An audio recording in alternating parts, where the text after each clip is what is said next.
오순절로 20번째 주일, 하나님께서 우리에게 주신 성경 본문 말씀은 사도행전 17장 10절에서 15절까지의 말씀입니다.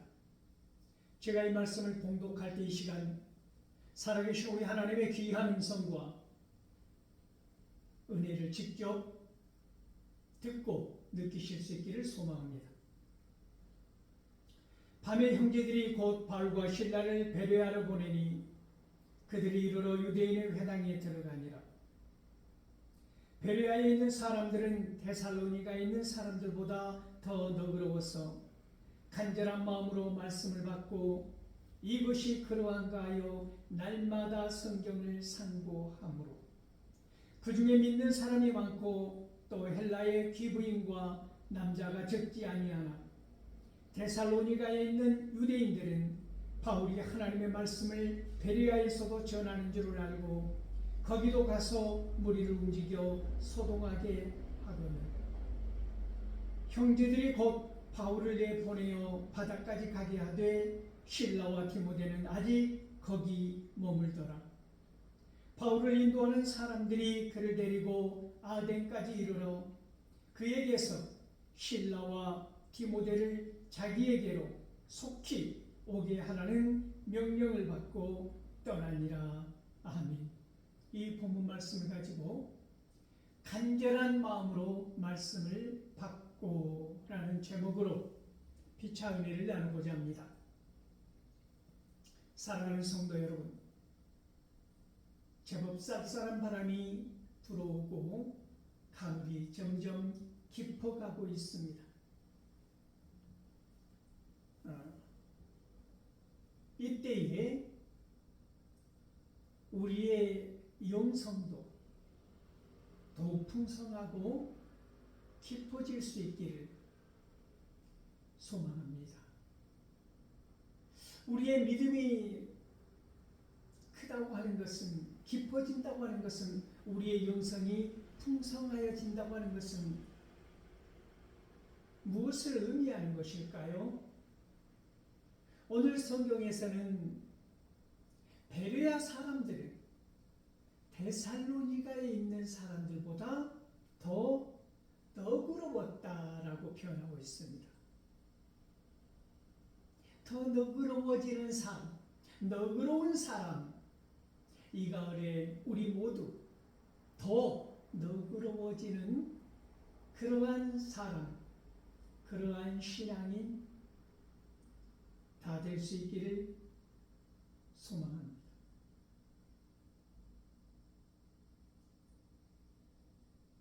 오늘 이 본문 말씀을 읽다 보면 우리는 중요한 것을 깨달을 수 있습니다. 무슨 말씀인고 하면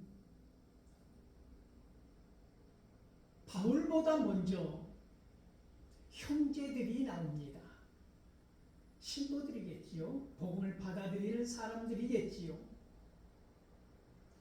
데살로니가에서도 이 사람들은 위급한 상황에 처해 있는 바울과 실라와 디모데를 보호하였다가 배를 태워서 탈출하게 한 사람들이지요. 그러한 사람들이 이 베레아에도 있었다라고 하는 것 아닙니까? 그 형제들이 데살로니가에서 배를 태워서 베레아로 무사히 탈출할 수 있도록 도와주었다라고 하는 것입니다.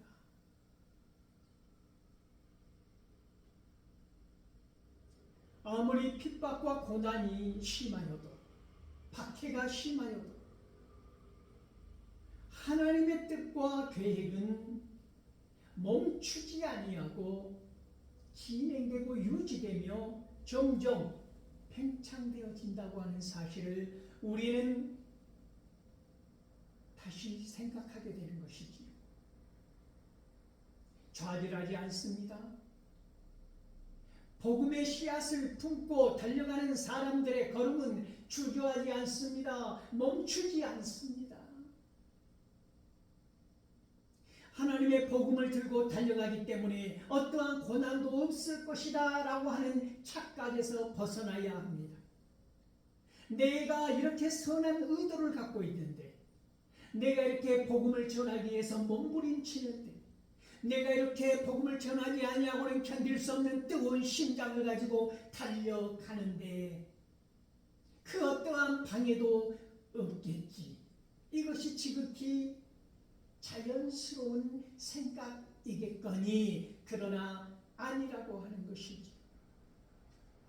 우리의 뜻이 곧으면 곧을수록, 우리의 의지가 뜨거운 심장으로 불타오르면 타오를수록 방해하는 세력들 또한 오후 조순처럼 일어나더라. 얼마나 많은 세력들이 적대자로 내가 걸어가는 길 위에 디딤돌이 아닌 걸림돌을 놓고 있는가? 우리는 알 수 있지 않습니까? 또한 복음을 들고 달려나가는 그 걸음마다 동역하며 뜻을 모으고 함께 기도하며 함께 눈물을 흘리며 함께 무릎 꿇고 기도했던 그런 동역자들이 우리와 함께 반드시 있었다라고 하는 사실을 우리는 어떠한 상황 가운데서도 잊을 수가 없지 않습니까? 그러한 사람들 아니면, 그러한 형제들 아니면, 그러한 동역자들 아니면 우리가 과연 여기까지 올 수 있었을까 하는 그 형제들이 바울을 배를 태워서 그 위급한 상황에 휘감아 탈출할 수 있도록 도왔다라고 하는 것입니다. 계속 그들의 마음속에는 이러한 복음이 멈추어져서는 안 된다. 이러한 복음이 강물처럼 흘러가야 한다. 이러한 고난과 핍박 가운데 이러한 막힘을, 이러한 것들로 인하여 복음이 막혀질 수 없다고 하는 것 아니겠습니까?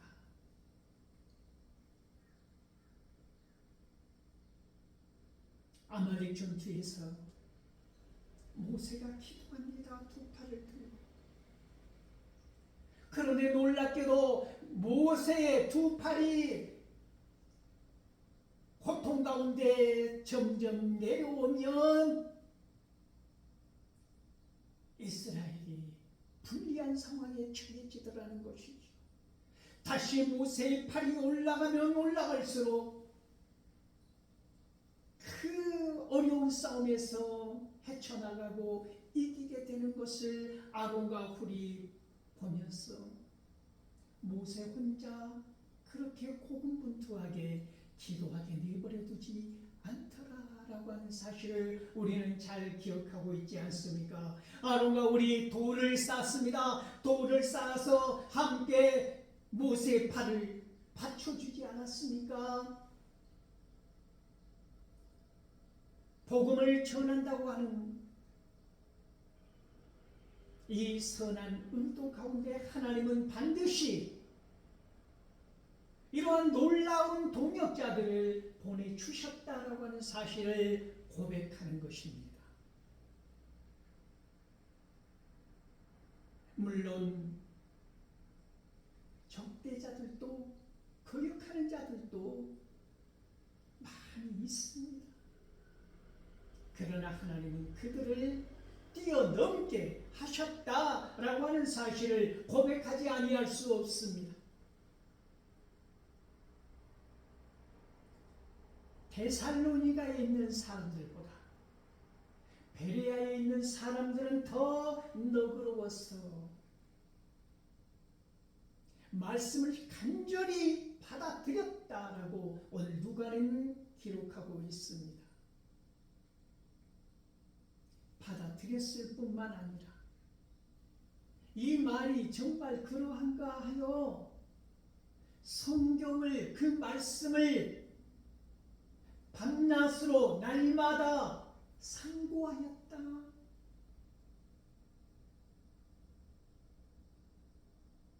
놀라운 말씀을 기록하고 있는 것입니다. 여러분 마음이 더 너그러워지기를 소망합니다. 편협한 마음으로 편견에 사로잡혀 있으면 복음을 제대로 전달할 수 없습니다. 받아들일 수도 없습니다. 하나님의 뜻이 그 안에 머무를 수도 없습니다. 불평과 불만이, 모든 다툼과 전쟁이 편협함 그리고 편견 가운데서 일어나는 대표적인 분쟁들 아닙니까? 시기와 질투는 어디에서 나오는 것입니까? 편협한 마음에서, 편견에 사로잡힌 마음에서 흘러나온다고 하는 것이죠. 편협함으로는 복음을 받아들일 수가 없는 것입니다. 편협한 마음으로는 동역할 수가 없는 것입니다. 그러므로 동역자가 아름다운 것은 너그러운 마음들이 서로 공유되고 있다고 하는 것이지요. 참다운 공동체, 아름다운 공동체는 그러므로 편협함이 아니라, 편견에 사로잡힌 사람들이 아니라 베레아 사람들처럼 너그러운 사람들이라고 하는 사실을 기억할 수 있기를 바랍니다. 여러분의 너그러움은 어디서 오는 것입니까? 여러분은 어떻게 해서 너그럽다라고 하는 너그러운 삶의 자세를 취할 수 있는 것입니까?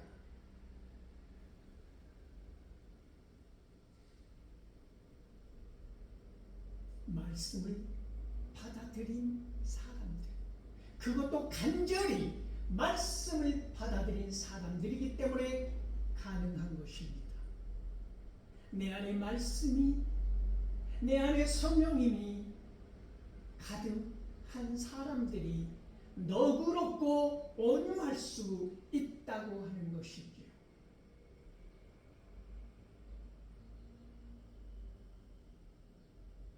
그 반면에 편견은 우리의 발목을 사로잡습니다. 나아가지 못하게 칡뿌리처럼 얽히고 설키게 만들어 버립니다. 편견은 단 한순간도, 이 편협함은 나를 자유롭게 풀어놓지 못합니다. 풀어놓지를 못하는 것입니다.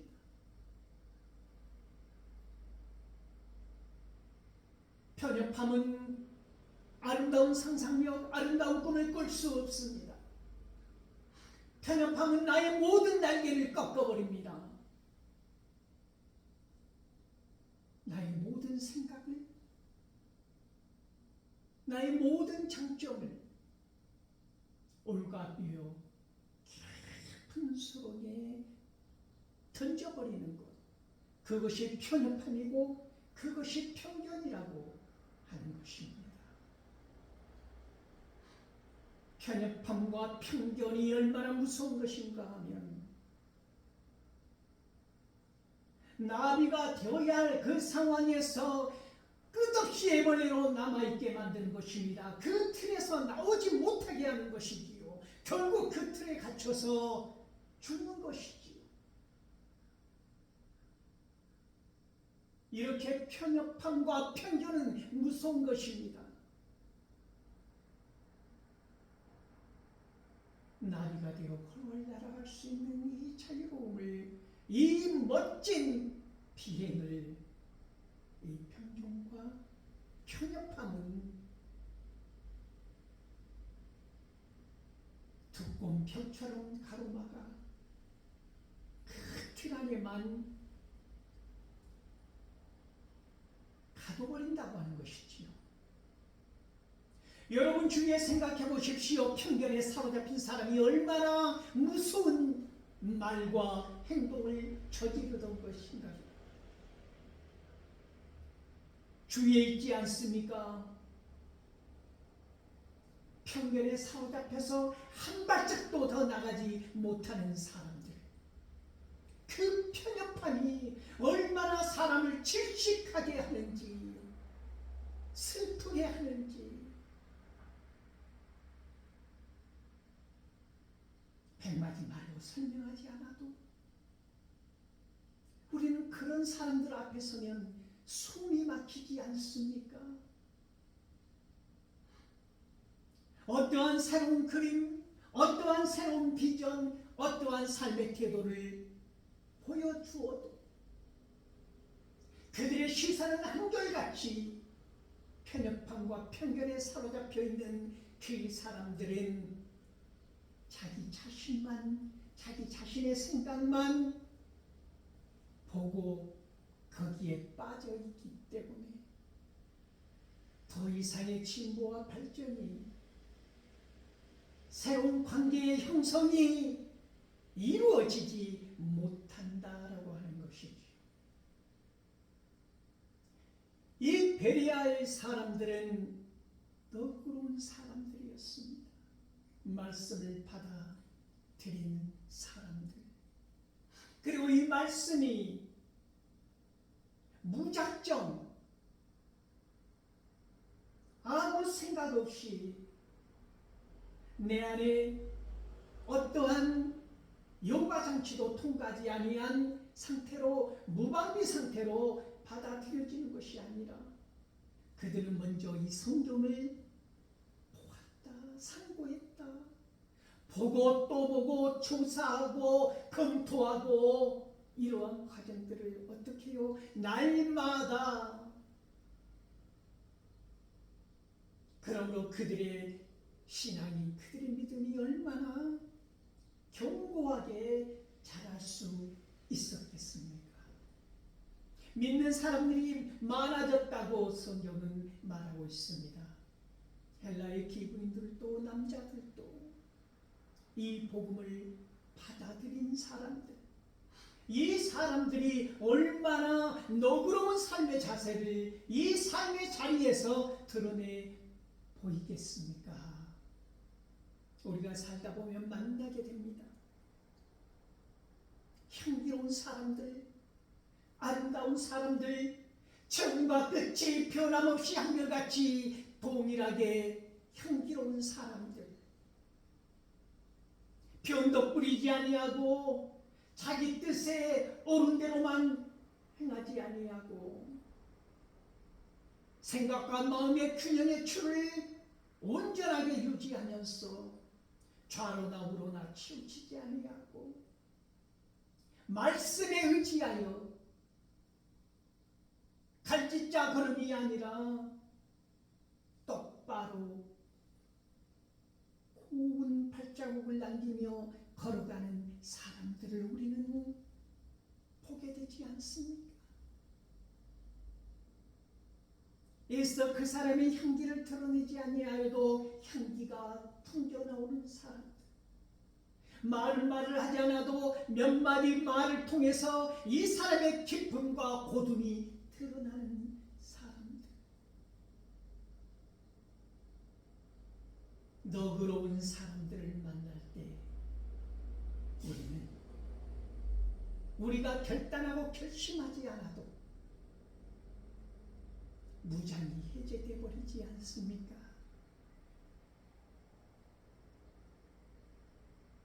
내 안에 성령이 가득하며 내 안에 말씀이 가득하며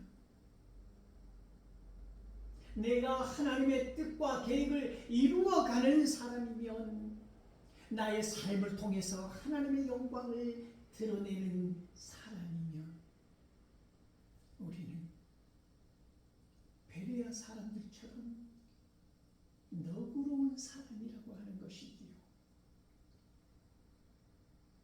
주의 분쟁을 일으키는 사람이 아니라 가시가 곤두선 날카로운 긴장 상태의 사람이 아니라 온유하고 겸손하게 넉넉한 사람들, 그러한 삶의 자세를 유지할 수 있다고 하는 것이지요. 데살로니가에서 이 베레아까지는 무려 80km가 떨어져 있는 거리입니다. 결코 만만치 않습니다. 가까운 거리라고는 말할 수 없습니다. 이 거리까지 데살로니가에서 그렇게 완악하게 바울을 죽이려고 했던 이 사람들이 베레아까지 쫓아와서 베레아에 있는 너그럽지 못한 사람들과 함께 합세하여 이 바울과 실라와 디모데를, 특히 바울을 잡아 죽이고자 여기까지 쫓아왔다고 하는 것이지.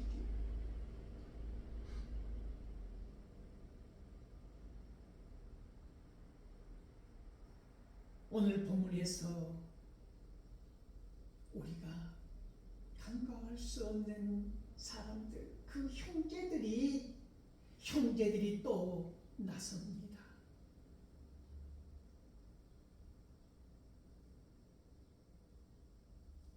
이 바울을 이 사지에 몰아놓고 홀로 두지 않습니다.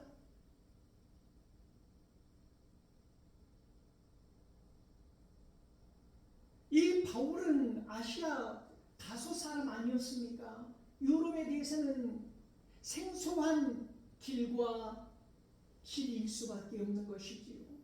능동적으로 무엇을 할 수 없는, 내 힘으로는 그 어려움을 헤쳐나갈 수 없는, 그때 하나님은 형제들을 보내주셔서 그들로 하여금 바울의 주변에 울타리를 쳐서 그들의 눈을 가려주시고 무사히 또 이 베레아에서도 배를 타고 탈출할 수 있도록 돕는 사람들을 보내주시더라.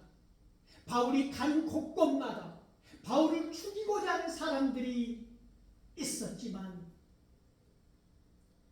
그러한 위협과 고난이 크면 클수록 바울을 지키고자 하는 사람들의 열망 또한 강하여서 하나님은 그러한 사람들을 깨워서 안전하게 무작정 도피가 아니라 다른 지방으로 또 그 복음을 전해야 하는, 마치 성화를 꺼뜨리지 말아야 할 주자처럼 하나님의 말씀의 불꽃을 들고 나아가는 바울에게 안전하게 이동할 수 있도록 하나님께서는 이 형제들을 준비해 주셨다라고 하는 것입니다.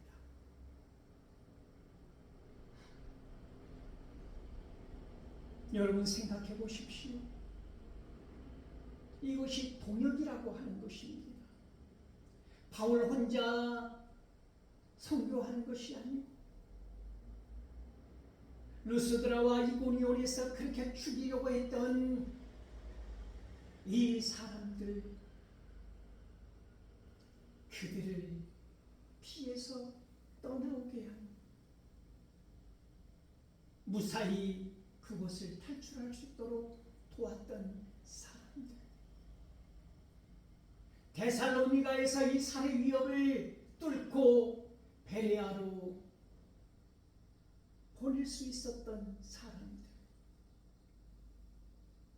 이 베레아에서 마저 또 아덴을 향하여 아덴까지 직접 바울을 동행해서 아덴까지, 베레아에서 아덴까지 무려 320km, 이 장장 육로도 있었지만 이 사람들의 습성으로 인하여 육로도 위험하다고 판단했기 때문에 바울 일행을 그들은 직접 배로 아테네까지 바울을 동행해서 그 어려움에서 구해준 것 아닙니까?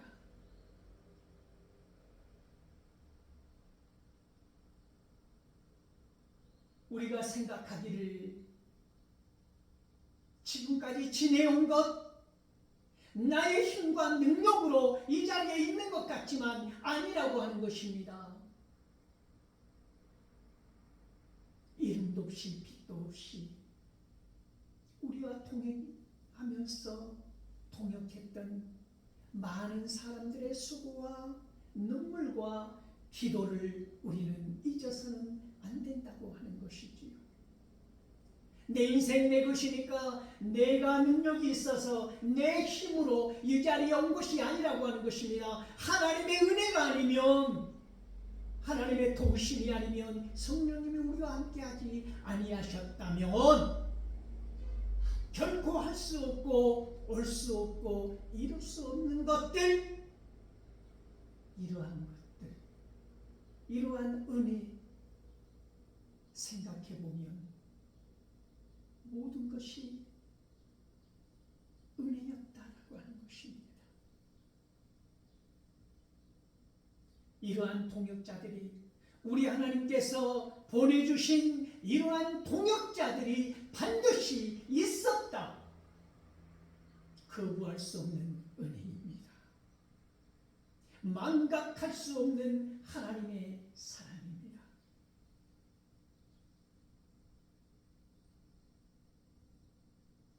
며칠 전 이 가까운 곳에 잠실교회라는 곳에서 노회를 하였습니다. 노회가 되면 저는 꼭 내 마음속에서 간절히 뵙고 싶은 목사님이 또한 사모님이 계십니다. 내 안에서 마치 육신의 아버지와 어머니처럼 존경심이 새어나오는 그런 분입니다.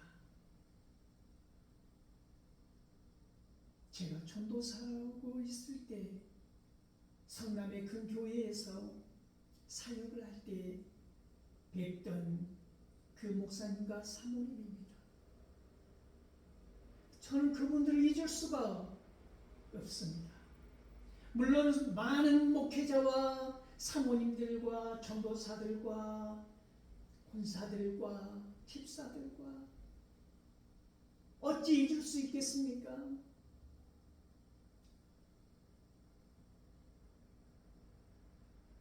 너무나 감사하고 고맙고 뵙고 오면 그렇게 마음이 따뜻해지고 별 말을 하지 않아도 그저 손잡고 눈빛만 바라보아도 힘을 얻고 돌아오는 이 놀라운 은혜, 하나님이 아니시는 우리에게 줄 수 없는 은혜 아닙니까? 여러분 기억하십시오.